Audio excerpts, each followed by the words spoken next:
que realmente es una patología.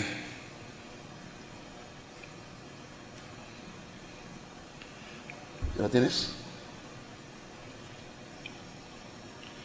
Es una patología, no tengo ningún conflicto para esta presentación. La lesión de tobillo realmente llama mucho la atención porque no sé si a ustedes les pase, pero en nuestro servicio durante muchos años nos encontramos reunidos siempre en un tiempo libre en urgencia los médicos y de repente llegaba el interno o el residente: doctor, un esguince de tobillo, no tiene fractura, déjalo. Ponle un vendaje, déjalo. Haz esto, déjalo. Todo el mundo viene a ver al tobillo y no, hombre, no tiene fractura, no le hagas nada, pon un vendaje, hielo, ahí mándalo a la consulta. Y cuando vamos recibiendo pacientes de la consulta, vamos encontrando cuántas lesiones vamos teniendo de tobillo por no hacerle caso a un simple esguince que le llamamos. Vamos a ver que son lesiones que son en el deporte, son las más comunes del deporte, soporta toda la carga física, permite una amplia variedad de movimientos, no se encuentra rodeada de masas musculares de gran cantidad, representa más del 10% de lesiones deportivas y el 80% o más se manifiestan como esguinces ligamentarios prácticamente. Si nosotros vemos en esa tabla, vemos que el baloncesto, por ejemplo, es de los deportes que más frecuente tiene y la lesión más frecuente son esguince de tobillo. Si vemos en las estructuras de lesiones por estructuras anatómicas en la Liga de Baloncesto Española, vemos que la extremidad, el tobillo y pie igual es la que más tiene. En el tipo de deporte, el esguince tobillo predomina sobre todas las actividades deportivas u otras patologías. Las lesiones por estructura anatómica en base a todo lo demás, también tenemos problemas más frecuentes a nivel de tobillo y lógicamente esto va a repercutir totalmente en la mayoría. Entonces, si tenemos una cantidad importante de lesiones que no son aparentemente un simple esguince de tobillo, como que deberíamos prestarle un poquito más de atención a esto.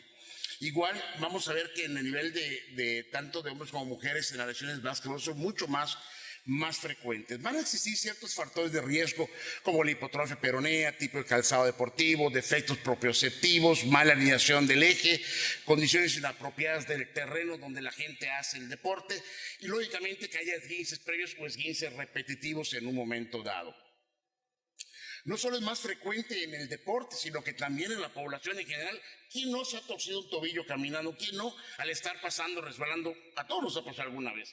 No se reportan porque se consideran que no es una lesión severa y muchas veces el mecanismo de lesión, el más frecuente que todos conocemos, es la inversión forzada. Y aparte esos traumas de repetición que con frecuencia se van dando van siendo mucho más frecuentes. En cuanto a la clasificación no voy a ahondar más, todo la incompleta ruptura o oclusión de la lesión. Ya regresó. Cuadro clínico que todos conocemos: dolor, edema, limitación, equimosis que va afrontando. Pero vamos encontrando ahora muchos casos de esos que nunca fueron inicialmente bien valorados. Vamos a encontrar lo que ahora llamamos una inestabilidad, que se ha convertido en una enfermedad muy frecuente ahora en deportistas. No vamos a ahondar mucho porque hay dos temas después que siguen muy interesantes que van a hablar acerca de esto. Hay factores intrínsecos y extrínsecos que van a condicionar este tipo de cosas. La inestabilidad se va volviendo crónica, sea medial, lateral o incluso multidireccional, y esto va convirtiendo. ¿Qué es lo que pedimos normalmente al estudio? Damos una radiografía, usamos ultrasonido, usamos ultrasonido con estrés, tomografía o resonancia que nos van a permitir ver algunas de estas cosas. Curiosamente, los hallazgos radiológicos por resonancia magnética más frecuentes son lesiones del tibial posterior. En patologías tendinosas más frecuentes, el tendón de Aquiles. En afecciones tendinosas más frecuentes en hombres es Aquiles y en mujeres el tibial posterior. Esos son hallazgos radiológicos que se van encontrando.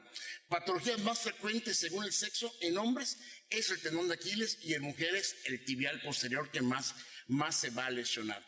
Sobre todo cuando tenemos este tipo de lesiones que van a predominar y van a darnos problemas. ¿Qué es lo que todos pensamos, lo que todos hacemos? Este esquema que hacemos tradicionalmente: descartar patologías asociadas, reposo, inmovilizar, la quimioterapia, rehabilitación, todo esto como se trata un esguince común y corriente. Pero una vez que hay lesiones, se va a buscar una recuperación rápida, una rehabilitación agresiva. El tiempo para volver a entrenar es muy importante. Todo cosa tiene pacientes jóvenes o pacientes que hacen deporte un poco más allá de la lesión del deporte de fin de semana, que no son profesionales, pero hacen un poco más de deporte, y todo eso se tiene que poder. Hay efectos adversos completamente que van a ser muy importantes, como el equipo donde la persona hace deporte, la actividad que realiza, el propio jugador. Prácticamente en la mayor parte de cuando se lesiona un paciente, lo primero que pregunta un paciente cuando llegue el doctor: ¿cuándo puedo volver a jugar? O sea, no pregunta, ¿me va a pasar? ¿Hay que operar? No, ¿cuándo puedo regresar a hacer actividad física? Y es un factor muy importante que hay que tener. ¿De dónde viene la estabilidad? Bueno, la estabilidad pasiva viene, la brindan los ligamentos, y la activa de los músculos extensivos del pie. Hay evidencias que sugieren que los ligamentos tardan en promedio 3 semanas a 3 meses, a 6 meses en recuperarse completamente de algunas cosas. Y existe un mayor mal desplazamiento anterior e inversión del astrago, tanto en la rotura y la actitud de ligamentos del tobillo. ¿Qué es lo que la evidencia nos presenta? Del 10 al 20% de los esguinces de tobillo desarrollarán inestabilidad. 25% de los casos presentan ruptura de ligamentos peroastragalino anterior y perocalcáneo. Mejores resultados del tratamiento con inmovilización funcional o no en un momento dado. ¿Qué es lo que hacemos? Esto es la mayor parte de los estudios que usamos: inmovilizadores, walkers, todo esto que usamos para solucionar esta parte del problema. Pero muchas veces no es igual. Muchas veces llega el paciente a las 3, 4 semanas y me duele. Y ese paciente que llega, como decimos, adopta un paciente para el resto de tu vida, el de que me duele y me duele, y empezamos a revisar y a agregar, a descartar lesiones, sobre todo como hay fracturas que aparentemente no son tan fáciles de diagnosticar: fractura de astrágalo, fractura de calcáneo, lesiones ligamentares, lesiones osteocondrales, que es un tema muy importante que también puede haber, o lesiones sindesmales que también pasan desapercibido en muchas cosas.